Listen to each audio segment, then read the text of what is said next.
करने लगे, प्रभु अब आपके सिवा मुझे कोई दिखाई नहीं दे रहा है।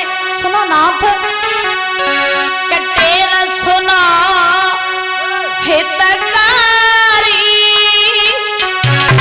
और मुँह पे भीड़ पड़ी अतवारी। तेरा सुनो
चिल्लाने लगे और कहने लगे, हे संतो, हे पृथ्वी, चिंता मत करो।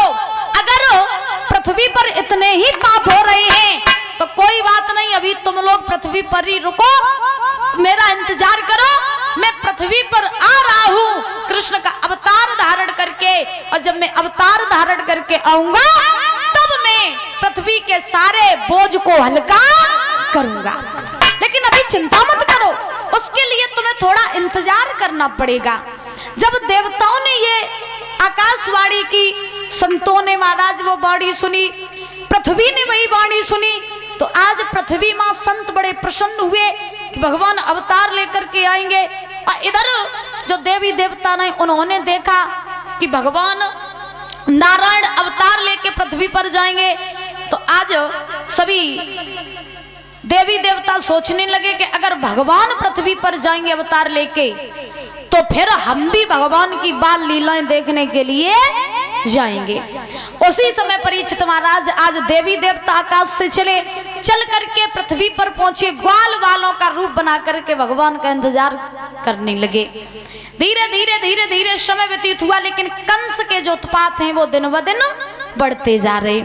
एक बार कंस ने सोचा कि मैं राजपाट भी संभालने लगा, मैं मथुरा का राजा बन गया हूँ, अब ऐसा करें कि अब ब्याह कर लेवे तो जिंदगी और बढ़िया कटन लगे है?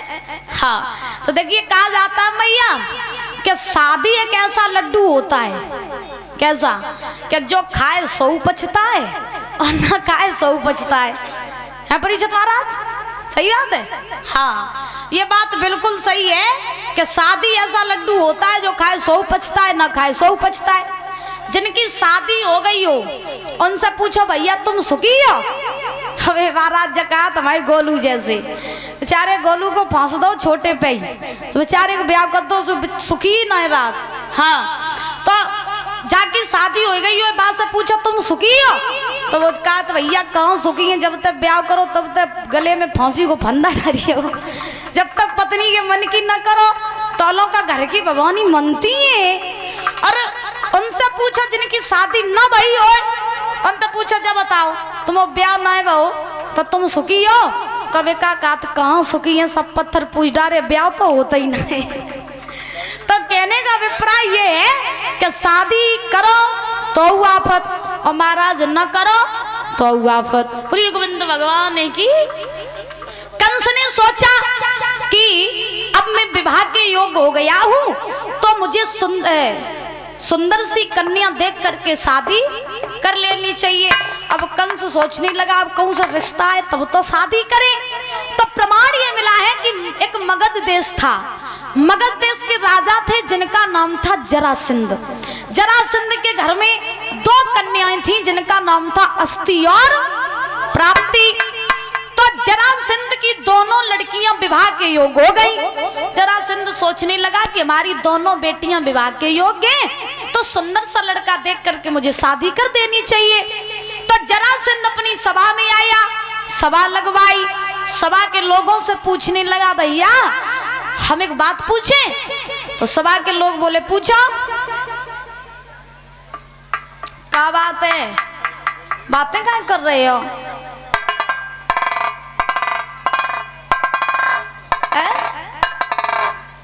मन नहीं लग रहा का भैया? मन नहीं लग रहा? नहीं लग रहा? अच्छा तो ठीक। तो ध्यान रखना, जरासंध सभा में पहुंचा। पहुंचने के बाद में जब जरासंध ने सभी लोगों से पूछा भैया मेरी बेटियां अस्ति और प्राप्ति जो हैं वो दोनों विवाह के योग्य हैं तो सुंदर सा लड़का अगर तुम्हारी नजरों में कोई हो तो हमें बता दो। अच्छा पहले के राजा महाराजा जो होते थे ना मैया, वो जब अपनी लड़कियों की शादी करते थे तो सभी लोगों की सलाह लेकर के शादी करते थे।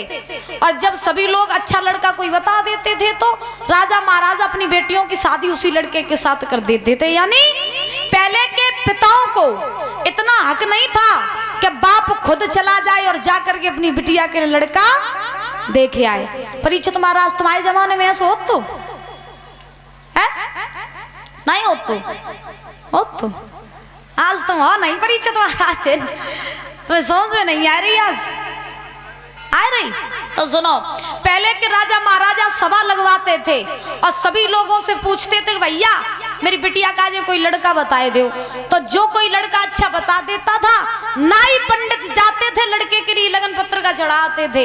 यानी बाप खुद लड़का देखने नहीं जाता था और लड़का चाहे लंगड़ो हो चाहे लूलो हो, जैसो लड़का बरात लेके आ तो लड़की को बाई के संग शादी करन पड़ती। और आज के जमाने में महाराज रीत ही बदली।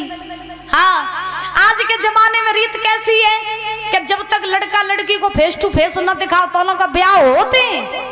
और आजकल बाप भैया तो लड़का देखने जाता ही नहीं महाराज। आजकल तो खुद देख के ब्याह हो जा। जब बच्चे ब्याह करके घरे आ जाते फिर मम्मी पापा पूछत क्या करो? बोले शादी करी। कैसी? वो लव मैरिज। जब बहुत बुरी बीमारी। हाँ अब बाई चांस अगर काऊ के बाप भैया अपनी बिटिया का जो लड़का देखे आए तो ब्याह तो बाद में हो या पहले हलो चालू। हाँ महाराज हलो चालू। ब्याह बेशक हो चिबाड़ में जाए लेकिन हलो जालो नहीं करिए तलों का रोटी पचते है। बोलिए गोविंद भगवान की।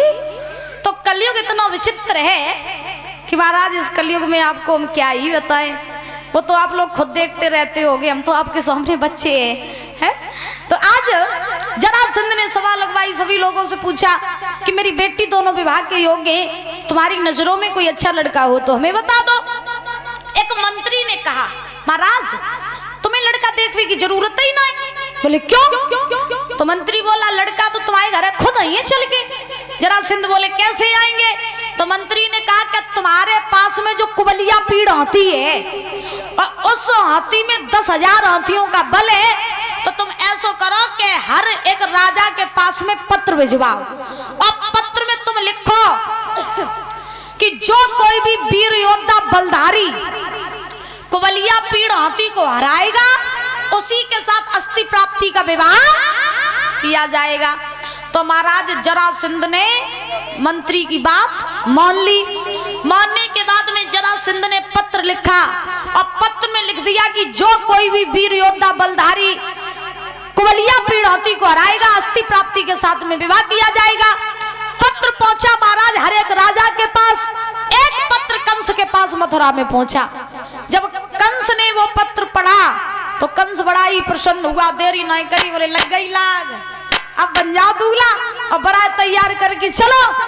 कंस ने देरी नहीं करी, महाराज सुंदर सी मोहर दल ली और दूल्हा बन गो, बारात तैयार कर ली और बारात तैयार करके कंस चला। अरे नई पल्लकी कर ली हमारी,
सभा में पहुंच गया।